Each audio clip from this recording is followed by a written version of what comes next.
Yay! Okay, it worked. Good morning. How are you? Good morning. I know, but it's not working yet. I got a new camera, but it doesn't seem to want to work. Let's see. Try to plug it in one more time. It's supposed to be really.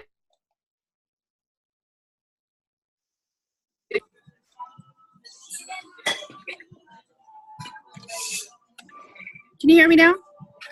I can hear you. You can hear me? Okay, awesome. Well, I bought this really fancy new camera, but Ooh. I think I have to start it when the computer starts because it was working. So anyway, how are you this morning? Awesome, amazing. Thanks for joining in. I wanted to really just get that recording done and get in the habit of when people are coming in, just recording the first 20 minutes. But I was having a problem with the internet earlier, so I didn't get it all done, so I could just hit play. So just learning to build new habits as well. How are you today? What's up? Oh, this morning is actually woke up early today to do my usual morning meditation, but the first 3 days of July, I got these ear seeds in my ear. They press on acupressure points on my ear. Yep. And so my body has been, I don't know if you can see it, but my body is saying rest. 6 months. Go. It's like, yeah, take a couple more naps during the day. Actually, like consciously take a nap as opposed to just meditation. I'm gonna grab coffee. Anybody else want coffee? Yes, please. Yes. Just drink black. Good, thanks. Yeah, okay. Just looking over there. I already had a coffee, thanks. You're gone? Okay. Yeah. Drink black and stuff. Glad you found us. Sorry. Good to have a backup location, right? Yeah. We were supposed to meet at the Summit Lodge this morning, but they had a special event today, so good we had a backup plan. So I'm just going to quickly go through this again, since we're here for a reason. And you missed the first part. Adam got to listen to me. I don't know if you're paying attention. So the top 10 pieces I've put on this business plan. So one page. Yep. Is look at your, first of all, put down what your big picture goal is. Number 2, what your focus is. Who is your target? What are you solving for them, basically? And how will you be serving them? I know, Triya, you have that down pretty well. You nailed it down. What about you? You know exactly who you're serving? Well, basically, No. So if you were to pick your bike website, would you know exactly who you're serving? yeah, well, on my bike website, I'm basically serving beginning mountain bikers or intermediate mountain bikers which don't have a knowledge about the bike, or they have really basic knowledge. Okay. Or what if it's the person who has the money to spend on a good bike but not the knowledge? So what would their average income be? Because they're probably going to be the people who are spending $2,000 to $5,000 on a bike, right? Yeah, approximately, but most of the mountain bikers right now, they have pretty low income. They just love to ride bikes. I don't know. Yes, I think that's changing though too. Because if I look at my favorite mountain biker over here, she probably has a bike with. Well, actually, I think she has like 3 bikes and her husband. And then there are mountain bikers which have better income and they don't want to have their hands greasy, so they just basically bring it to the shop. Yeah. So maybe there's that middle ground though too. Yeah. But it's probably the person who spent $2,000 to $5,000 on a bike that's going to drop the extra $5 to $10 for your tips. Yeah. Right. So that would probably, because it's like I had a bookkeeper once who said, "I'll take anyone," but when we really broke it down, it was, "I'll take what her best customer actually looks like is someone who has 3 or 4 employees, maybe 5 employees, because that means that business is making $1 million. It means that they know how to pay rent, they know what the responsibilities are to the employees, so it means that they can afford her, right? So it's a matter of finding out what that picture is, because then when I see someone like Kathy, I'm like, oh hey, my friend Adam, he has a website, or $5 you can download top 10 tips to keep your bike in better shape when you first get it. She's gonna drop $5 in a heartbeat, right? And she's gonna tell 2 friends. She knows 2 friends. Whereas the guy who can't afford that bike, or he spent every penny on it, maybe it's not your best to talk to him. Or he really, really appreciates the value of the My bike. son's really good at that. And then, Yeah. I'm going to talk to him today. I'm going to have to get one more thing. so then it's more value. So number 3, key roles in staffing. So for example, if you're traveling, you might be able to set somebody up so that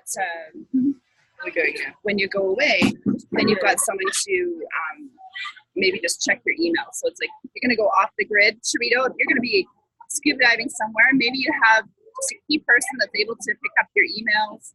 And so maybe you don't have a big staff, but maybe you've got another team member or a downline, for example, for your oil business that can pick up your emails and have that as a plan, right? But it means if you could set that up as a holiday plan, but you could also means you could set that up as an emergency plan if you need to go to the hospital or take 2 weeks off for something that's unexpected. Do you have that plan so that your business doesn't stop and you can keep going, right? Kathy happens to have an office at Ingle and Merkel where if I need to get a hold of her and I can't get her on her cell phone, I know that her receptionist is going to be able to track her down, which is great. Same for me. Yeah. And it was awesome. It was awesome. I went on vacation. Yep. Go ahead, Sharita. I went on vacation a couple years ago, and because I set this up, lo and behold, I made the customers empowered and responsible for their own decision-making process, and my business doubled. I didn't have to just rely on me. Can you hear me? Yeah? Okay. That's amazing. Just because you said I had to go away for a while, they started taking and doing their own orders and then built a new habit into your customer base. So you educated them. I educated them that I wasn't the only person. There were 3 other people that could actually contact. Perfect. That's amazing. The people that get paid 24 hours to answer your phone calls at the help desk. I know, right? Well, and also maybe there's like 3 key videos that you could put together. So when I have people that text me and say, I can't figure out my code to come to the ladies meeting, I have a video now that I just say, have you watched the video? Because it's just this one little word that says promotions at the top of Eventbrite. And a lot of times people dismiss it. If they're not in the app, it's not as obvious, but it is literally the first thing at the top of the app, but it just needs to be pointed out, or I've got an image that is just right there. So what are you building in basically that lets you have a little bit of a break? And as well, maybe bookkeeping if you're going to not have time for bookkeeping. And then also think about when you get to the next level, what staffing are you going to need, even if you don't need it right now? But that kind of sets back a bit. So also looking at who your competitors are. So, I mean, everyone here right now, we really kind of are very individual. You might have a competitor, but you're so specialized that one person I don't add, I'm like, have you seen other people doing what you're doing? To me, it seems very individual. Well, I've seen bigger web pages right now, but they had started same as me. Right.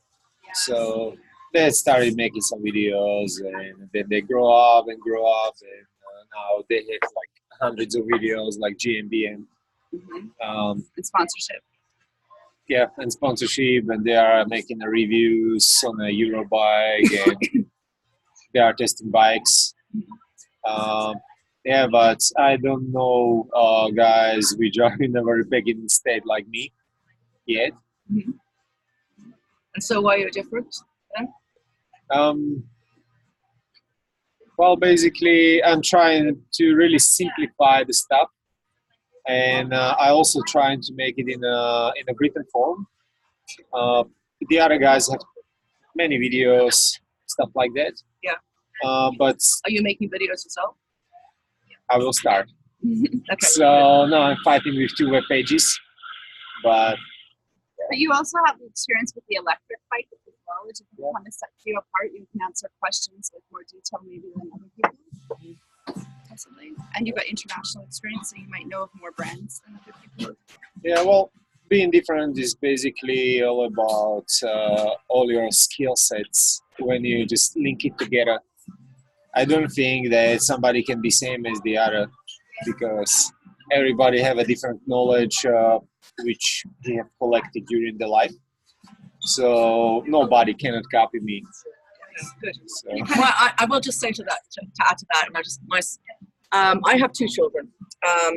My son is a really electronics guy, loves to watch videos, and he's got himself into mountain biking and just loves mountain biking. And I know there's certain videos he's probably just watching tons, because that's what he does when he's trying to prepare his car, for instance. He's like looking online at all the YouTube videos, and anything he particularly wants to find out about, he's going to YouTube videos all the time. And it's really quite an education for me, because I'm like, oh yeah, I should be doing that too. So I'm a physiotherapist.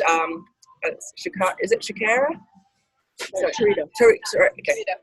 Okay. So I'm thinking, yeah, it's something I should do. I've already made some models of my own. Actually, I think you took pictures of me doing that stuff. So that's something that I definitely think would be a really good adjunct. And, for example, going away, and, I have people that will call me up and say, is there something you would recommend? So I have tons of exercises that I have on my actually in Google Cloud now, because I don't have it on the computer anymore. Well, and what you could do is look at what the fitness trainers are doing, so that when you're away from your fitness trainer, they have a set of videos that you can follow up with, and it lets them travel. It lets you travel away from your fitness trainer and still have your routine with you. So you could probably look at some. Oh no, I've already got stuff that I do that is specific. So I would do what I'm doing. The system of delivery. Oh, I see the system of delivery. I've already seen that. Yes, I've seen those. Yeah, anytime. And Kathy, what sets you apart, other than your amazing location? Kind of unique. So in real estate in Whistler, it's creating that awareness that it's a wonderful place to live and enjoy your lifestyle here. So I've created a brand around Lifestyle Locator, and really focusing on who is my target market and who are my clients that I can help and enjoy a lifestyle up here in Whistler. So part of that is creating short videos and segments with people who enjoy the lifestyle up here at Whistler. And so that we can share the love of Whistler with them and encourage them to live up here either full-time or as an investment. And so I've different sort of projects that I try every year. I give them at least a year to see how they work, and then I refine and refocus those plans. I find most of my clients are checking online first before they come to Whistler, so it's best to be out there and connect with them online. My business, because I'm dealing personally with people, I have a backup realtor who helps me when I'm out of town. And I'm going horseback riding next week, so that's the thing, it's introducing that realtor to my clients so they feel totally at ease with the whole process. And so we do a lot of our work online, but yet we're very personal and high touch. Awesome. Interesting. I like to ask with this, because Whistler is always, for a lot of people, and myself, before I even came here, I was like, wow, you live in Whistler, that's an expensive place to live. And so, that really put me off coming to Whistler. And sort of interesting, because when I came here 8 years ago to live here, I was like, there's no way I could Whistler. But I went actually to see a real estate agent and started to look around, and they said, well, you can go and look at these townhouses. So we went to look at the townhouses, and I said, well, that's going to be like, I got to pay a fee every month to the, and so then they started taking me around to all these different houses that have rental units. And I don't know if that's something that, so rental, because housing in Whistler is a big issue for a lot of people who are coming here. Now we're trying to house Syrians are coming in from, who are being displaced from Syria, and there's many multicultural people from all over the world that want to come to Whistler, want to work in Whistler, and we are desperate for people here because there just isn't enough employees here. So we've got an employment issue, and it's just in the Peak magazine this week again. We've been talking about how many jobs there are. Like, there's tons of people come and go all the time because they can't afford to stay here. But if we're looking at childcare issues at the moment, and there aren't enough childcare people to look after the children that are being brought up in Whistler. So these are things that Kathy could bring up with people and see if it's going to be a challenge for them. And she has a lot of solutions for things like that, even just for when she's bringing clients into town. We've come up with some fun solutions. She's looked at joint venturing with like Whistler Childcare. She's found, little things and ways for people to work around. And that's helped her probably set her apart from some of her competitors when they're coming into town. So the next time we're looking at is sales channels and income streams. So if you've got a brick and mortar shop, you might also have your online sales as well. Chorito, for example, she's got trade as well that she uses, and she has 2 trade groups that she works with, I think. Is that it? Just 2? 2? And so she's got the option to get somebody into something without having a cash trade, but she's got, so for example, I traded with her for an entire cleaning kit for my home, which was worth $250 for her membership in the ladies' meeting, which I don't mind sharing because you have to be a member of these groups. We pay a fee to be a member of these groups, and then we pay a premium on top of that. So it's not just like a simple trade. It's all monetized, mediated, created equal value for equal value.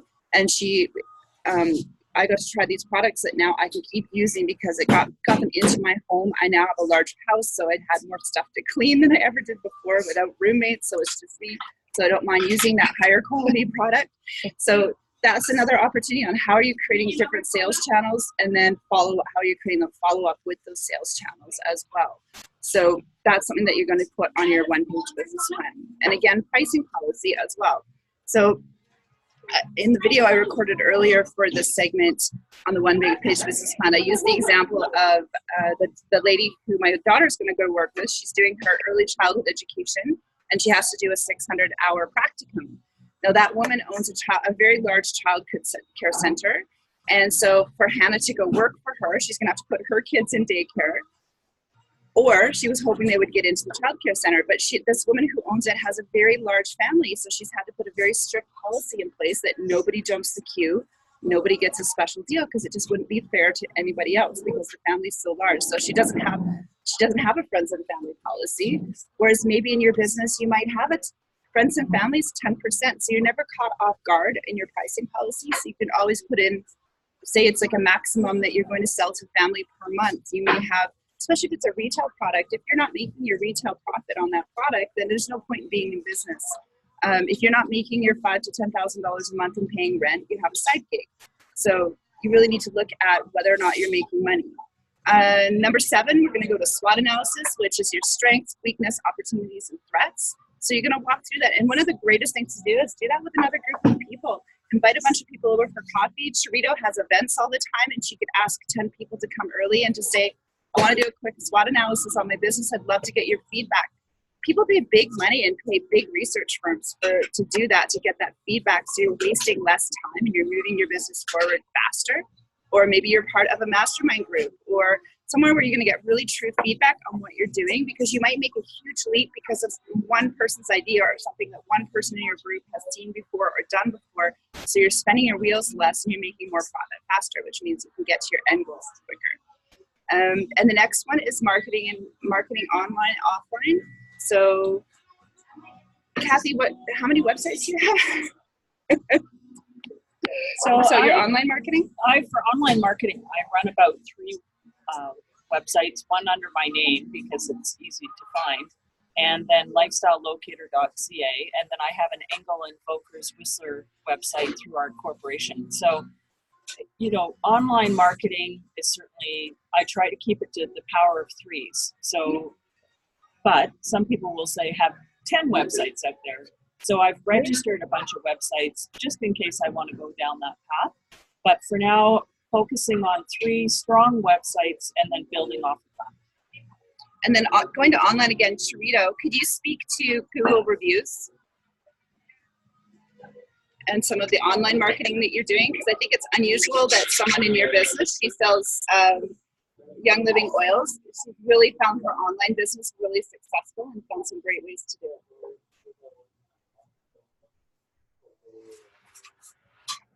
Did she hear you? Yeah, I think she's on to it. Chorito, Google. Oh, yeah, she's frozen. Oh, there. You froze out there for a minute. Oh, yeah. So I used the Google Maps, and I was able to grab the Young Living Vancouver essential oil tag on Google Maps, but because of where I'm located and also the number of positive reviews, I come up number one living as the business. So I'm come up even number one before Sage. Oh, amazing. Yeah. If you don't know what Sage is, they have brick and mortar locations still, right? They do. And so there would be a store. Mine comes up as consultant. Amazing. Oh, great. So now we can do So that. that one's kind of important. So people will call me for consultation information. Yeah. Awesome. And what other things have worked online as well for you? Well, in the past, Facebook ads have worked, but I'm having difficulty with that. So I kind of abandoned that. And then leveraging the offline and then moving that to an online relationship as I meet people. And just to Other offline, there's four. Sorry, one place I see you as well in marketing emails that I get from the trade exchange. So you're always brought top of mind, and that's online as well. Yeah. So trade exchange, barter first, that comes top of mind. 411.ca. Oh, excellent. Yeah. And with a lot of the networking that you do you show up in images and like even just through Facebook, people seeing you out at different events all the time? Yeah, people's view of me is that I'm everywhere. Yes, I noticed that. So if I'm in a group, then I'm listed there as a member with my face and a picture of my essential oils, so people know. So Chorito equals essential oils. Right. But I notice as well, when you do go out to group events, you make sure that you're in the shot and get tagged on, because when you're on Facebook, we don't really that much in business. I don't really talk much about pages, but what Teresa does really well is she builds really long-term relationships through going to events with other people, and then making sure she's included on. Because, for example, you do end up with a friend group, places that you network, and so it's really easy for people to recommend her. They can trust because it really shows up at events and things like that. And then, so offline, what are you doing offline? You do events at the grocery store. You did some talks. Oh, sorry. Yeah, I have done. Yes, I have done events talking about various different subjects, injury, neck injuries, back injuries, and something. Specifically though, and so are they just like 1 hour or half hour talks at Nestor's grocery store? So they've got your face up on the till, so everybody comes through the till, sees it. Well, because they do. Yeah, I know. They do. Right. But unfortunately they've stopped that now, so I would have to go. Have tried to do that with them, but they don't have that space anymore. So the other thing is something from the past. Yes, that's something I did do. I have gone. I hand out various brochures to people who work. Basically walking into different areas, such as coffee shops, Starbucks down in Creekside. We can't use Starbucks here. I mean, there's various places I can go and give out my flyers, and other places that I can't. So, obviously, doctors' offices. I'm obviously visiting doctors' offices on a regular basis. It makes it harder to do that sort of thing. Well, you also have a shingle, literally. I have a shingle out on her front door. True, and that's so that's very close to a lakeside park. So we have a lot of visitors. So maybe adding a website address to that, like have people like, there it is. I can log in and get a free download. Might be really great. Probably need to get advice from you as well. We'll work on that one. And Adam, yours is a little harder, but as you start to travel and do more bike, because I know you're talking about doing bike tours and things like that. So maybe you have your teacher or something. Yeah. Well, I'm in the learning process yet, so I've started a couple of things. I'm passionate about it. It's awesome. But right now, I'm basically learning how to put those things in Berg in my calendar, time block them, and actually have enough of time to take care about those 2 web pages and the Facebook posting habits and the Facebook pages and Instagram and all this stuff. I took an ambassador program yesterday for one school in Whistler. He's going to take Whistler to Europe and send it and make some money off of Oh, wow. the So ambassador. yeah, I'm starting a couple of interesting projects, but right now I'm a little bit stuck on the time planning because I'm realizing that if I plan something for an hour, it usually takes me 2.5 hours. So He's also not used to sitting still at a computer. Yeah. He's used to moving all the time. So it's about building new habits too. yeah, so I'm working my ass off to set this up. Well, and it takes time. It takes time. Yeah, Like he was telling me, he's like, I haven't got this done in a month. I'm like, I haven't got that done in 3 years. It's only starting to work now. And he's like, 3 years. yeah. I think it'll be great to set up those programs and then do hire someone down the road to do the internet work for you while you're out being the ambassador for your company. Yeah. Well, and being patient as well sometimes is really important. Letting things work, play out. I've been doing the ladies' meeting. It's a live meeting that we meet once a month on the last Tuesday of the month. And our first meeting was 5 people. And it's taken 3 years to get to 50, right? And it's only happened once, right? But it just takes consistently showing up and people going, so when are you going to be in Vancouver? The last Tuesday of the month. So when are you going to be in Vancouver? On the last Tuesday of the month. You know, it's like people that have asked me like 6 or 7 times, so what are you doing in Vancouver on Tuesday? I'm like, the ladies, you know, so it's just like being consistent, following up, you know, just always showing up.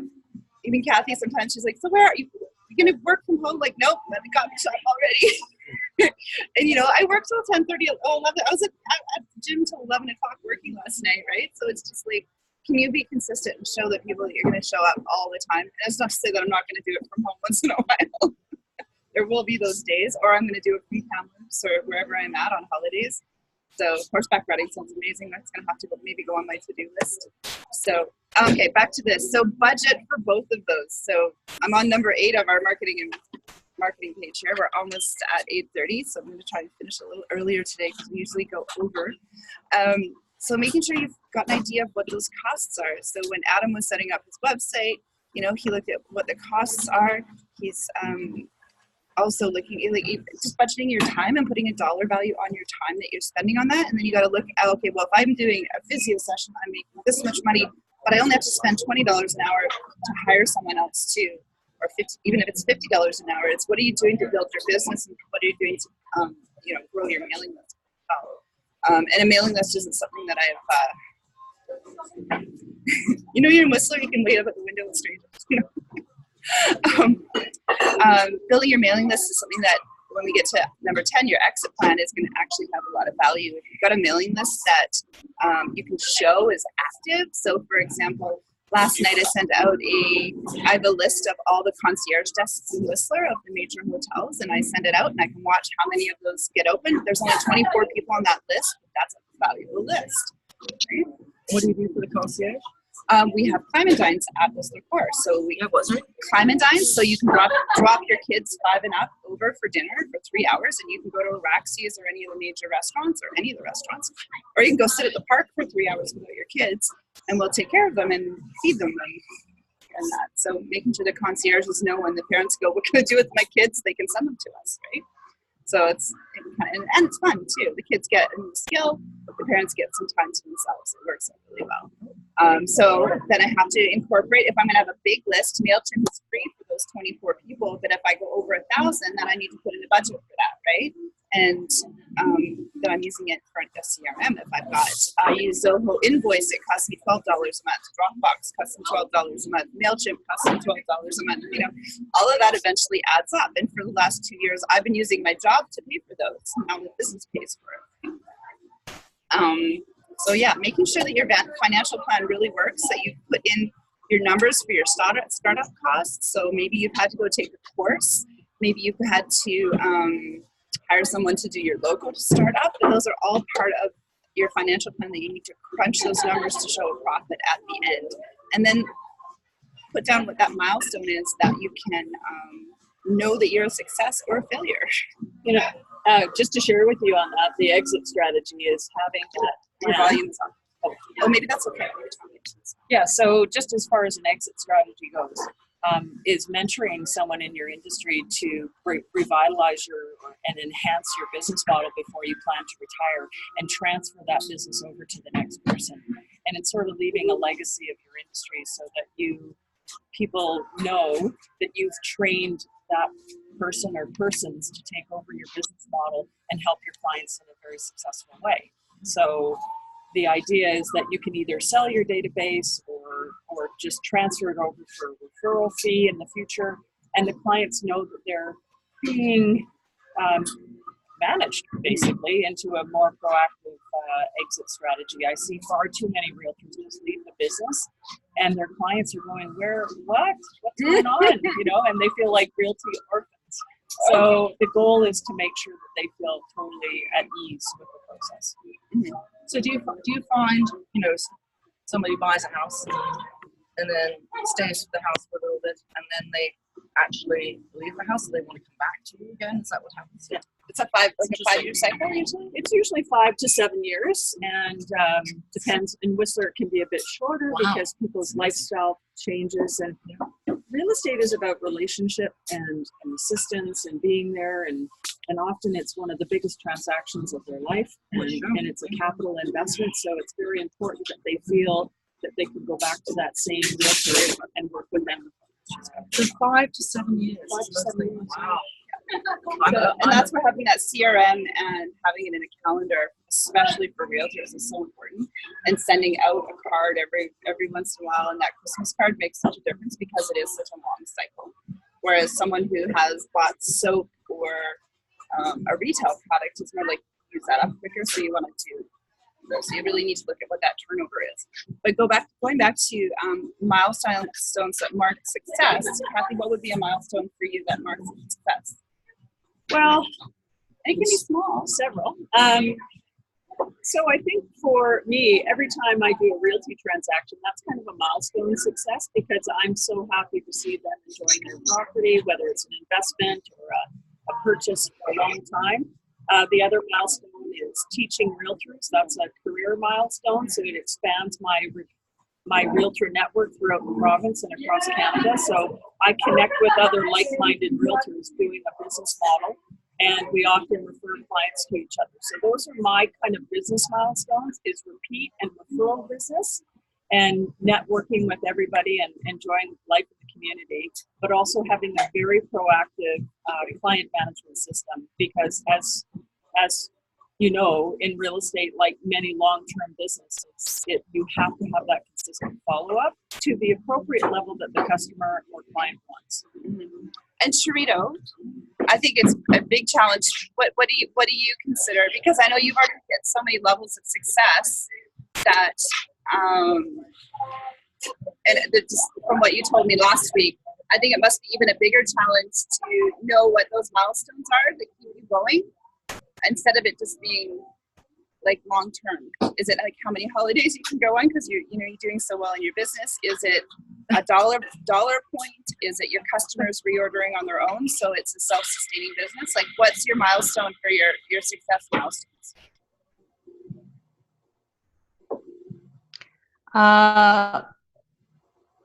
There's two kinds. There's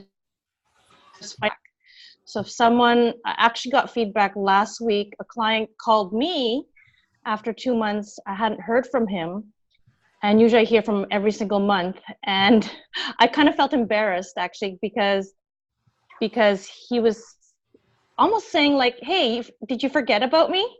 But he said, "I'm doing so much better. The reason why I haven't called you last month to reorder is because after 18 months of treatment, I'm feeling so much better. Been actually able to go to work 6 months ago, and I'm feeling like we'll see what it's like without doing the treatments, using essential oils and the protocol with colonics and detoxification."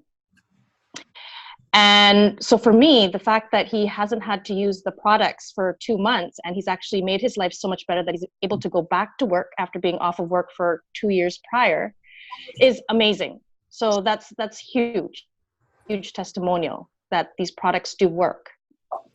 It's not just being hooked on something, it's actually changing their lives for the long term. So is he happy to provide you with a video testimonial or a photo and written testimonial? It doesn't have to have his last name. It could be without a photo. Testimonials are some of the most powerful assistance in your business model, is to have a testimonial page on your websites or in your social media accounts, and keep them on a timely basis. You don't want to keep them there forever, but the idea is that you work towards those ambassadors out there promoting your business model. Yeah, And what about for sure. find it? So that's one milestone, is having customer successes. That's a great one. And what would another milestone be for you, Cherito, that was more on the financial side? Would it be like on the financial side? Yeah, on a financial side, it's usually how many new people in a month have been engaged to also do their own presentations and workshops. So as I'm a trainer, so that those are one milestone, and the other milestone is simply just a financial volume and thinking about their health. But I also push myself in the summer months to get out there more face-to-face to people, since it's summer months, to do a lot of workshops and put myself in situations where they're not necessarily a workshop, but opening up the audience. So tonight I've been asked to do a speech, the speech that I would have done at the ladies' meeting tonight on supporting emotions and natural health alternatives, to a bunch of ladies at a charity event. So these are ladies who are willing to shell out money for this charity cause. And so that for me is amazing, to get my face out there to people who may not know they need my services. So are you recording that? So are you going to? Yeah, I have a photographer that's taking pictures and is also recording that. Awesome, because then it's something that, as long as you have permission from the coordinators, that you can take and reuse that. For example, we can use that as a master class on the Entrepreneur Collective. Still going to use the play now. And have that as a master class and a download, so that when people come onto there, they know who you are. They've got the some text, then you've got at least 3 different kinds of learning, right? And then we can create an audio out of it as well. So that's something that you can take and reuse over and over again. And people get to know, like, and trust you even more, because they see that you're in front of a crowd, which really does set you apart. And it's going to make all that Toastmaster work even better. Yep, for sure. I like what you say about the evergreen content on your websites, and having that so that you're not constantly refreshing all the material. Have some evergreen material on your website. Absolutely. And that helps you with your budget too. When you can take stuff and reuse it over and over again, it makes such a difference as well. I'm just trying to take a picture. No, look at your screen. Okay. There we go. Okay. I have to go. Very interesting on the essentials. I think I should definitely learn more about that. Okay. Awesome. Have a Yeah. good one. Have a good day, everybody. I'm sure Cherito will come up sometime and we can introduce you to a morning meeting. Yeah, for sure. Yes, definitely. Awesome. So just to finish up here, basically all of the stuff above, we need to take and make it a financial plan so that you can crunch all of those numbers, and then put together your startup costs, your sales forecasts, your cash flow forecast, profit, etc. And then at the end, number 10, the one that most people fail, is your exit plan. So what's your end game? At what point do you feel you can walk away from the business, whether it's not just walking away and selling it. Maybe it means, for example, with Cherito, that you've got someone that's just managing it for you every time that you want to go away. Maybe that is your master plan. In certain businesses, have you set it up so that it can be handed off to your kids or a sibling, or someone that you want to inherit your business. So what have you set up to exit your business, basically? So that is the one-page business plan in 10 points. And I'm going to finish this recording here as well so that we can upload this to the Entrepreneur Collective so that other people can see it for free. And then we will also have this sheet available for you to download. And then eventually we will add in the actual masterclass on this as well, where we go into much more in depth. We'll give you, there'll be more like 10 sheets versus 10 points, and make this into a course for you to get your business started. So thank you for joining us on the Coffee House Network. You can find Adam riding bikes all over the world. And what's your website? Fixyourbikenow.com and defeatyourlimits.com. Excellent. Kathy, what's your website? lifestylelocator.ca. And you can find me at anisajane.com, ANYSSA Jane.com. And Sharita? And I'm at vibrantdroppers.com. And you can find us three ladies at the ladies meeting on the last Tuesday of the month. And that's theladiesmeeting.com. Bye from Whistler. I'm just recording Sharita if you want to stay on.